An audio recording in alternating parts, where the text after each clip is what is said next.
Halo anak-anak kelas 6 semuanya. Senang sekali Bu Priska bisa berjumpa dengan kalian semua secara virtual ya. Pada pertemuan kelima dari pelajaran agama hari ini. Nah, kira-kira kita akan belajar apa ya?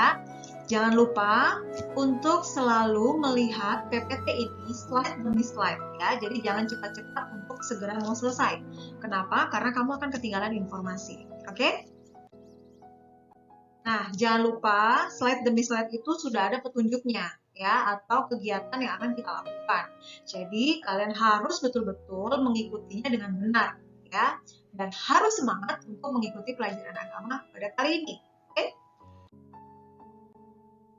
Ya, anak-anak, kali ini Bu Priska akan mengajak kalian untuk membaca di dalam Kisah Para Rasul 8 ayat 1 sampai 3. Oke? Kamu bisa langsung membaca dari kitabmu sendiri di rumah.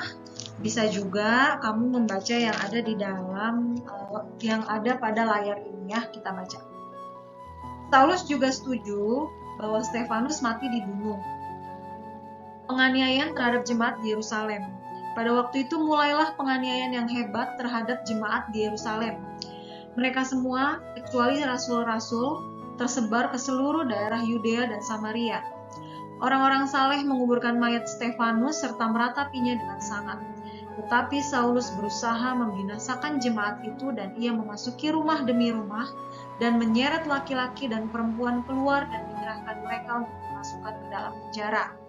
Nah, kalau kita lihat baik-baik ya anak-anak, di sini ada tokoh yang sudah pernah kita bahas di minggu-minggu yang lalu, yaitu adalah Stefanus. Ya, Stefanus itu adalah seorang martir. Martir itu adalah orang yang berani merelakan dirinya untuk mati karena membela iman yang dia percayai. Ya, dalam hal ini Stefanus membela imannya kepada Kristus di tengah-tengah orang-orang yang ada di sekelilingnya yang tidak percaya akan Kristus, gitu ya. Nah, dia mati dengan cara dilempari oleh batu oleh orang-orang yang tidak suka dengan Stefanus ya.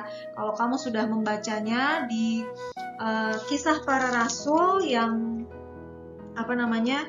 yang sudah pernah Ibu Priska bahas ya, itu ada di dalam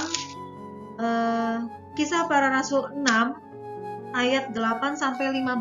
Kamu bisa baca kembali di situ tuduhan seperti apa yang diberikan kepada Stefanus sehingga Stefanus ini sampai diadili seperti itu ya. Dan bahkan orang-orang yang tidak suka dengan Stefanus sampai memanggil saksi-saksi palsu untuk bisa menjatuhkan Stefanus agar Stefanus dihukum seperti itu ya. Nah, mulailah dari situ terjadilah penganiayaan yang hebat terhadap jemaat-jemaat, yaitu pengikut-pengikut Kristus yang ada di Yerusalem, yaitu mereka semua kecuali rasul-rasul yang tersebar di seluruh daerah Yudea dan Samaria.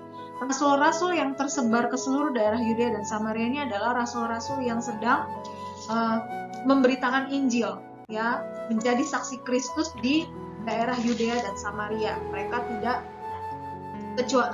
terluput daripada penganiayaan itu pada saat itu ya. Kalau kita membacanya di bagian ini. Nah, kemudian di ayat yang kedua, orang-orang saleh, yaitu orang-orang yang taat kepada Allah dan memiliki kehidupan yang baik begitu ya. Mereka menguburkan mayat Stefanus serta meratapinya dengan sangat. Artinya mereka sangat sedih ketika Stefanus ini mati begitu ya. Tapi satu hal yang menjadi kemenangan adalah Stefanus mati di dalam Kristus seperti itu ya. Nah, kemudian di ayat yang ketiga, tetapi Saulus berusaha membinasakan jemaat itu dan dia memasuki rumah demi rumah dan menyeret laki-laki dan perempuan keluar dan menyerahkan mereka untuk dimasukkan ke dalam penjara. Apa yang Saulus lakukan kepada para jemaat atau pengikut Kristus ini betul-betul menandakan bahwa pada saat itu ya Saulus ya yang menjadi salah seorang tokoh penganiaya jemaat ya saat itu betul-betul ingin membinasakan jemaat-jemaat Kristus begitu ya, karena mereka tidak mau jemaat ini bertambah banyak gitu ya, dan mereka tidak suka dan menolak akan ajaran-ajaran yang para jemaat Kristus ini ikuti seperti itu ya. Nah, tentu kalian bisa membayangkan pada saat itu apa yang situasinya itu seperti apa, pasti sangat menakutkan. perhatikan begitu ya, dimana sebagai orang percaya mereka harus mengalami penganiayaan. Kalau kita mendengar kata penganiayaan, berarti itu sebuah penderitaan yang luar biasa, dan tentunya itu tidak mudah untuk dialami para pengikut Kristus pada saat itu ya. Dan ini menjadi topik pembicaraan kita, pembahasan kita pada pertemuan agama pada hari ini, dan nanti akan Ibu Priska bahas di slide-slide berikutnya. Untuk itu betul-betul kalian harus perhatikan dan jangan dilewat-lewati ya slide-slide-nya. Oke, nah setelah itu Ibu Priska akan mengajak kalian untuk membuka di dalam Filipi 3 ayat 1-10. Filipi 3 ayat 1-10. Ibu Priska akan membacakan untuk kita semua ya. Filipi 3 ayat 1-10. Akhirnya, saudara-saudaraku, bersukacitalah dalam Tuhan, kebenaran yang sejati. Menuliskan hal ini lagi kepadamu tidaklah berat bagiku, dan memberi kepastian kepadamu. Hati-hatilah terhadap anjing-anjing, hati-hatilah terhadap pekerja-pekerja yang jahat, hati-hatilah terhadap penyunat-penyunat yang palsu, karena kitalah orang-orang bersunat, yang beribadah oleh Roh Allah dan bermegah dalam Kristus Yesus dan tidak menaruh percaya pada hal-hal lahiriah. Sekalipun aku juga ada alasan untuk menaruh percaya pada hal-hal lahiriah. Jika ada orang lain menyangka dapat menaruh percaya pada hal-hal lahiriah, aku lebih lagi. Disunat pada hari ke-8 dari bangsa Israel, dari suku Benyamin, orang Ibrani asli, tentang pendirian terhadap hukum Taurat, aku orang Farisi. Tentang kegiatan aku penganiaya jemaat, tentang kebenaran dalam mentaati hukum Taurat, aku tidak bercacat. Tetapi apa yang dahulu merupakan keuntungan bagiku, sekarang kuanggap rugi karena Kristus. Malahan segala sesuatu yang kuanggap rugi karena pengenalan akan Kristus Yesus Tuhanku lebih mulia daripada semuanya. Oleh karena dialah aku telah melepaskan semuanya itu dan menganggapnya sampah, supaya aku memperoleh Kristus dan berada dalam Dia, bukan dengan kebenaranku sendiri karena menaati hukum Taurat, melainkan dengan kebenaran karena kepercayaan kepada Kristus, yaitu kebenaran yang Allah anugerahkan berdasarkan kepercayaan yang kukehendaki ialah mengenal Dia dan kuasa kebangkitannya dan persekutuan dalam penderitaannya, di mana aku menjadi serupa dengan Dia dalam kematiannya. Nah, ayat-ayat yang dijabarkan di dalam Filipi 3 ayat 1-10 ini adalah suatu hal yang menjadi dasar bagi para martir ya, ataupun orang-orang yang berani menyatakan kebenaran tentang Kristus dan tidak merasa takut. Kenapa? Karena mereka merasa bahwa ketika mereka menyatakan kebenaran itu tentang Kristus ya, ketika mereka mengenal Kristus secara pribadi, maka mereka menganggap bahwa semua yang di luar Kristus itu adalah sampah. Semua yang di luar Kristus itu adalah sebuah kerugian. Tetapi ketika mereka hidup di dalam Kristus, bahkan berani untuk membela kebenaran yang sudah Allah berikan baginya gitu ya, kebenaran sejati yang betul-betul berasal hanya daripada Kristus, mereka tidak lagi takut karena mereka merasa bahwa itu adalah sebuah keuntungan ketika mereka harus mati saat membela kebenaran yang sejati tentang Kristus Yesus sendiri. Dan ini yang dialami oleh Stefanus ya, salah satu martir yang pada akhirnya dia mati dengan cara dilempar batu karena banyak orang yang tidak suka dengan apa yang Stefanus lakukan, di mana dia betul-betul menyatakan kebenaran sejati kepada orang Yahudi pada saat itu, tetapi Stefanus sama sekali tidak merasa takut dan khawatir karena dia percaya bahwa ketika dia mati di dalam Kristus itu adalah sebuah keuntungan, sehingga apa yang di luar Kristus pada saat dia sudah mengenal Kristus itu dianggapnya rugi ya. Nah, ini yang juga bisa kita renungkan secara bersama-sama, bahwa ketika kita sekarang sudah berada di dalam Kristus, kita harus betul-betul bersyukur begitu ya. Karena seharusnya kita itu mati oleh dosa, tetapi oleh karena pengorbanan Kristus di kayu salib, Dia menyelamatkan kita, Dia menggantikan posisi kita gitu ya. Dan itu satu hal yang begitu luar biasa yang Tuhan kita boleh lakukan. Oke, dan ini yang menjadi dasar bagi para martir untuk mereka berani mati untuk membela apa yang benar di dalam Tuhan gitu ya. Nah, kemudian kita akan masuk ke dalam pembahasan materi ya. Nah, perhatikan materi-materi di bawah ini ya. Yang pertama, sebelumnya Ibu Priska akan memberikan pengantar terlebih dahulu ya. Jadi di topik pembahasan kita kali ini kita akan membahas tentang penganiayaan yang terjadi pada jemaat, gitu ya. Nah, ini kaitannya juga dengan gereja Tuhan yang ada di dalam di dalam dunia ini, gitu ya. Nah, sekarang kalau misalnya tadi kalian sudah baca di dalam Kisah Para Rasul 1 ayat 8, gitu ya. Nah, di sini ada sebuah pertanyaan yang Ibu Priska ajukan kepada kalian untuk kalian bisa sama-sama pikirkan, gitu ya. Nah, gereja yang tidak taat melakukan Kisah Para Rasul 1 ayat 8, maka dia akan mengalami Kisah Para Rasul 8 ayat 1b. Nah, sebelum kalian jawab ini, kalian bisa buka dulu nih, Kisah Para Rasul 1 ayat 8. Kita baca ya, Ibu Priska bacakan.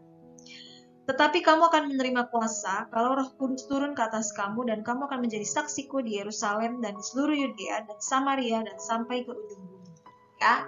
Nah, kalau gereja tidak melakukan ini, artinya jika gereja tidak menjadi saksiku, kunya di sini besar, artinya tidak menjadi saksi Kristus di Yerusalem dan seluruh Yudea dan Samaria, maka mereka akan mengalami Kisah Para Rasul 8 ayat 1b.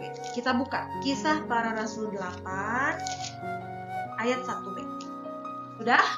Kalau sudah kita baca ya. Oke, 1, 2, 3. Pada waktu itu mulailah penganiayaan yang hebat terhadap jemaat di Yerusalem. Mereka semua, kecuali rasul-rasul yang tersebar ke seluruh daerah Yudea dan Samaria. Nah, kira-kira kalian udah bisa jawab belum? Gue bisa kasih waktu ya. Coba kalian pikirin. Apa kaitannya antara Kisah Para Rasul 1 ayat 8 dengan Kisah Para Rasul 8 ayat 1b? Sudah ada yang bisa menjawab? Atau belum? Oke. Coba ya.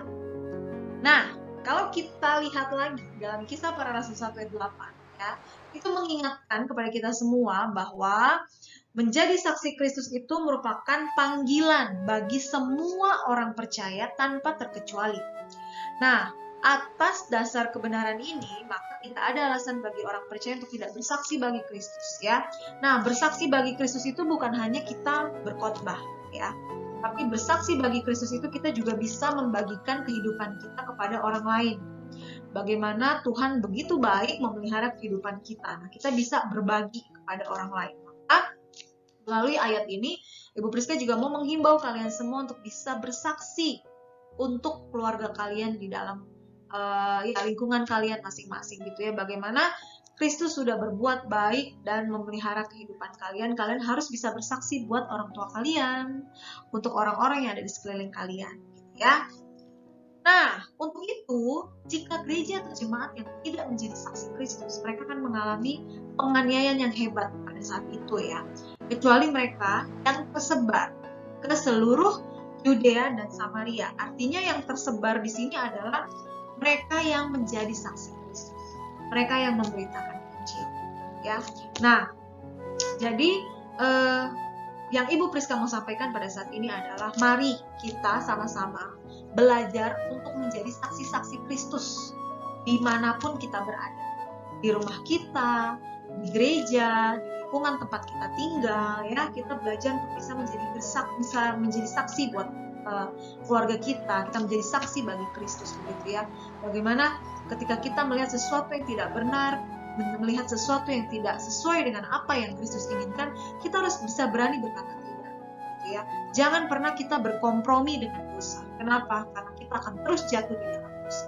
Dan itu adalah salah satu hal yang Allah sangat-sangat benci, begitu ya. Ketika Allah sudah membebaskan kita dari dosa, tapi kita kembali lagi berkubang di dalam dosa, dan itu adalah hal yang tidak disukai oleh Tuhan, ya. Oke.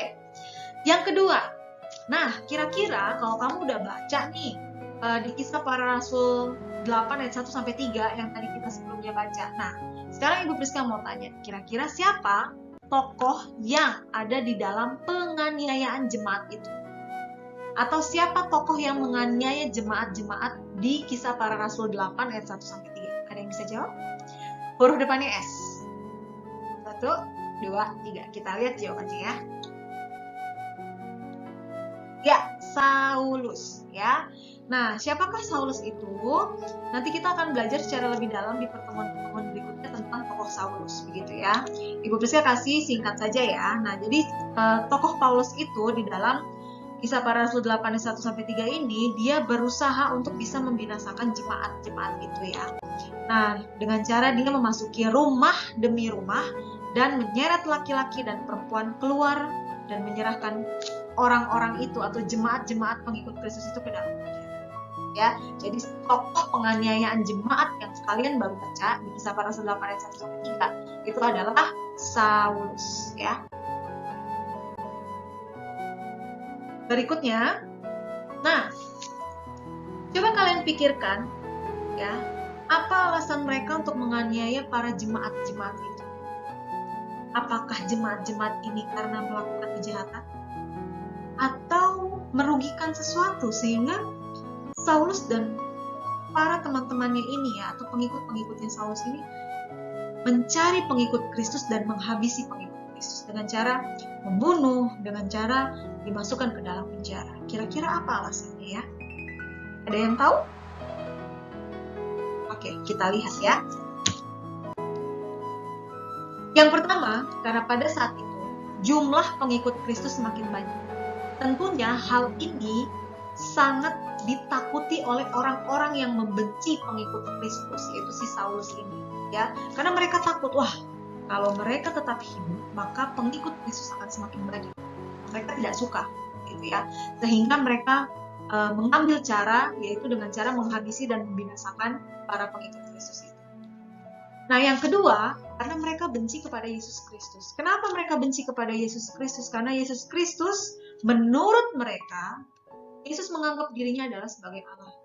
Ya, karena memang dia adalah Allah. Kita baca ya, Matius 26. Ibu Priska akan buka. Matius 26. Kalian juga buka ya di rumah ya. Matius 26 ayat 57 sampai 68 ya. Ibu Priska tidak akan baca semua. Kalian bisa baca ini nanti di dalam di rumah kalian masing-masing ya. Ibu akan baca satu ayat, yaitu di ayatnya yang ke 61 ya. Jadi ini adalah saat dimana Yesus ada di hadapan mahkamah agama. Semua orang menjatuhkan Yesus dan merasa bahwa Yesus ini patut untuk dihukum karena dia menganggap bahwa dirinya adalah Allah ya. Ayat 61. Tetap yang mengatakan orang ini berkata, aku dapat merubuhkan bait Allah dan membangunnya kembali dalam 3 hari ya. Kemudian di sini juga dikatakan ya, di ayatnya yang ke-63, tetapi Yesus tetap diam, lalu kata imam besar itu kepadanya, demi Allah yang hidup, katakanlah kepada kami, apakah engkau Mesias, anak Allah atau tidak, gitu ya. Jadi saksi-saksi ini memaksa Yesus untuk mengatakan, apakah engkau ini adalah anak Allah? Nah, tapi di ayat yang 64, jawab Yesus, engkau telah mengatakannya, tetapi aku berkata kepadamu, mulai sekarang kamu akan melihat Anak Manusia duduk di sebelah kanan Yang Maha Kuasa dan datang atas awan-awan di langit ya. Jadi di sini dikatakan bahwa Yesus itu ya memang dia adalah Allah begitu ya. Maka ketika para saksi-saksi ini bertanya kepada Yesus, apakah engkau adalah Mesias ya? Yesus jawab apa adanya bahwa memang dia adalah Allah. Tapi hal ini dibenci oleh mereka begitu ya.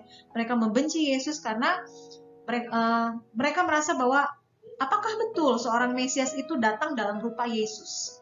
Karena menurut orang-orang Yahudi, seperti yang sudah Ibu Priska bahas sebelumnya, bahwa mereka menganggap bahwa Mesias itu datang sebagai raja, gitu ya, bukan seperti Yesus yang datang dalam kandang domba seperti itu ya. Tetapi ini yang tidak mereka mengerti, raja yang sebenarnya seperti apa? Yang sebenarnya adalah Yesus Kristus itu sendiri, ya.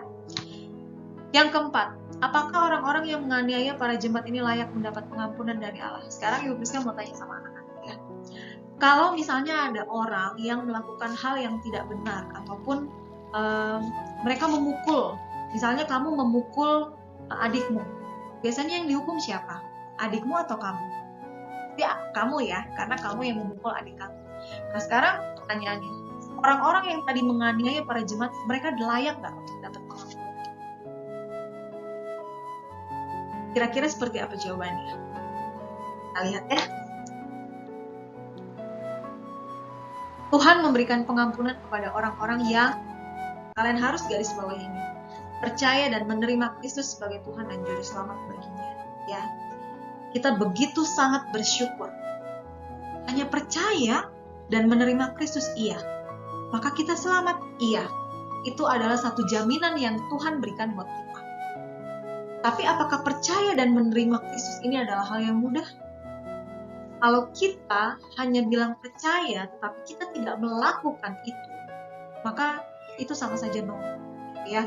Jadi ketika kita bilang kita percaya dan menerima Kristus, kita pun sebagai orang-orang berdosa akan selamatkan ibu dan kalian semua. Ya. Jadi bukan menjadi alasan untuk kita melakukan hal yang buruk ketika kita sudah bilang kita percaya dan menerima Kristus. Tapi ketika kita sudah percaya dan menerima Kristus, kita harus melakukan apa yang Allah inginkan. Ya. Selanjutnya, penganiayaan seperti apakah yang dialami gereja saat ini? Kira-kira kamu tahu nggak apa yang gereja saat ini sedang alami? Nah, ini ya yang Ibu Priska bisa tampilkan. Ya, banyak larangan untuk beribadah pada beberapa daerah. Ya, mungkin kalau di daerah Kupang kalian tidak terlalu merasa karena di sini mayoritasnya adalah Kristen. Tetapi kalau kita ke daerah-daerah yang mayoritasnya bukan agama Kristen, begitu ya, ada beberapa daerah yang melakukan pelarangan untuk beribadah. Dan ini adalah salah satu contoh yang dialami oleh gereja-gereja pada saat ini. Menjadi satu tantangan. Kemudian selain itu mungkin dikucilkan oleh orang-orang di sekitar karena kita punya iman yang berbeda dengan mereka. Ya. Kemudian, bagaimana ketika gereja mengalami penganiayaan? Terus bagaimana kita harus meresponi? Apa kita harus marah? Apa kita harus berteriak-teriak? Apakah seperti itu? Tentu tidak ya. Tuhan Yesus tidak pernah mengajarkan hal itu. Apa yang Tuhan Yesus ajarkan? Kita harus baca ayatnya. Ya. 1 Petrus 3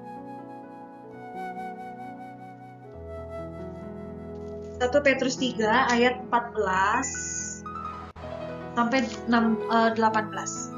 Tetapi sekalipun kamu harus menderita juga karena kebenaran, kamu akan berbahagia.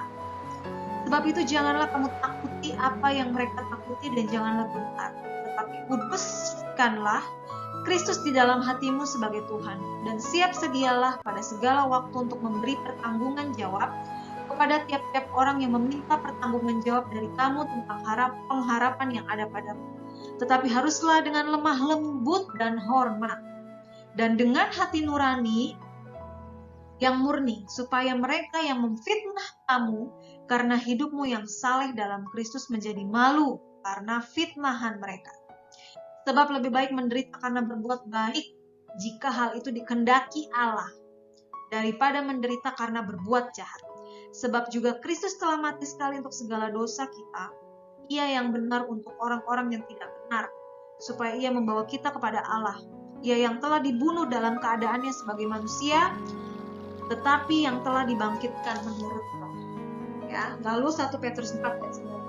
Karena itu baiklah juga mereka yang harus menderita karena kehendak Allah menyerahkan jiwanya dengan selalu berbuat baik kepada Pencipta yang setia. Jadi apakah Tuhan Yesus mengajarkan kita untuk membalas, melawan? Tidak. Ya, Tuhan Yesus tidak pernah mengajarkan hal itu.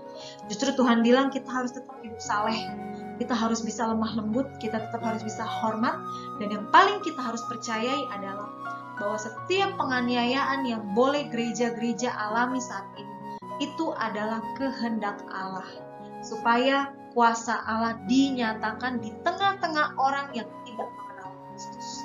Ini satu hal yang luar biasa yang boleh Yesus ajarkan kepada kita, bahwasanya Tuhan tidak pernah mengajarkan kita untuk membalas kejahatan, tapi bagaimana Allah boleh mengizinkan hal yang buruk terjadi oleh orang-orang percaya, bukan untuk tujuan yang buruk, tetapi agar kuasa Allah dinyatakan di tengah-tengah orang yang tidak percaya kepada Kristus, agar mereka menjadi percaya.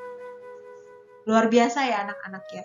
Kita bersyukur sekali kita boleh mengenal Kristus secara utuh, gitu ya. Dan di dalam hidup ini kita harus terus selalu mengenal Kristus dalam hidup kita, dengan cara kita harus betul-betul rajin membaca firman Tuhan dan jangan pernah berani meninggalkan Kristus. Karena itu satu hal yang luar biasa yang boleh kita dapatkan, yaitu jaminan keselamatan. ya. Nah, ini Bu Priska bacakan ya. 1 Petrus 4 ayat 12 sampai 13. Saudara-saudara yang kukasihi, janganlah terkejut dengan api pencobaan yang datang untuk menguji kamu, seolah-olah sesuatu yang aneh terjadi atas kamu. Namun bersukacitalah karena kamu ikut ambil bagian dalam penderitaan Kristus, sehingga kamu juga dapat bersukacita dan bergembira pada saat kemuliaannya dinyatakan. Oke, kali ini Bu Priska akan kasih tugas mandiri. Ingat instruksinya baik-baik ya. Ibu Priska akan kasih soal, baca soalnya baik-baik. Ibu Priska mohon sekali anak-anak, setelah kalian menonton video ini, segeralah mengerjakan soal yang sudah Ibu Priska persiapkan di dalam Google Classroom, supaya tidak tertumpuk, ya. Tugas-tugasmu tidak tertumpuk, ya. Oke. Kerjakan tugas tersebut dengan cara 1, download tugasnya, ya. Jangan ketik langsung di file yang Ibu kirim. Kenapa? Karena ketika kamu ketik langsung di file yang Ibu kirim, maka temanmu yang mau download berikutnya, dia nggak bisa, ya. Nanti dia akan download tugas yang sudah kamu ketik. Nah, ini udah kejadian di beberapa anak ya.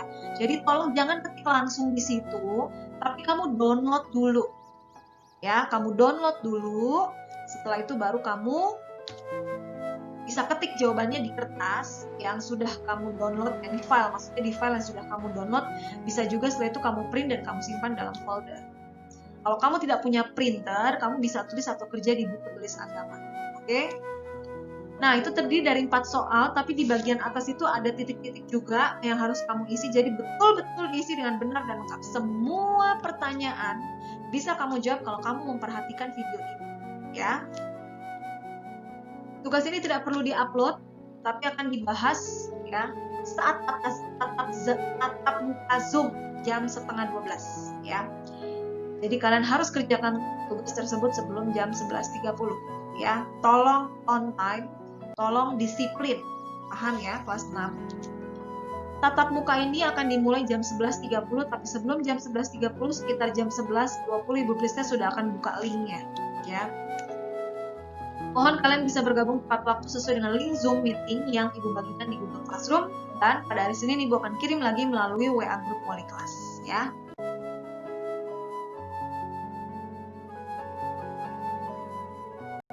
Priska sampaikan kepada anak-anak, satu hal yang Ibu Priska mau ingatkan kepada kalian adalah jangan pernah tinggalkan Kristus dan tetaplah berdiam di dalam Kristus ya. Lalu jangan lupa setiap tugasnya dikerjakan dengan sungguh-sungguh ya. Jangan bermain-main ataupun menunda pekerjaan karena itu akan merugikan ya. Oke, terima kasih. Tuhan Yesus memberkati.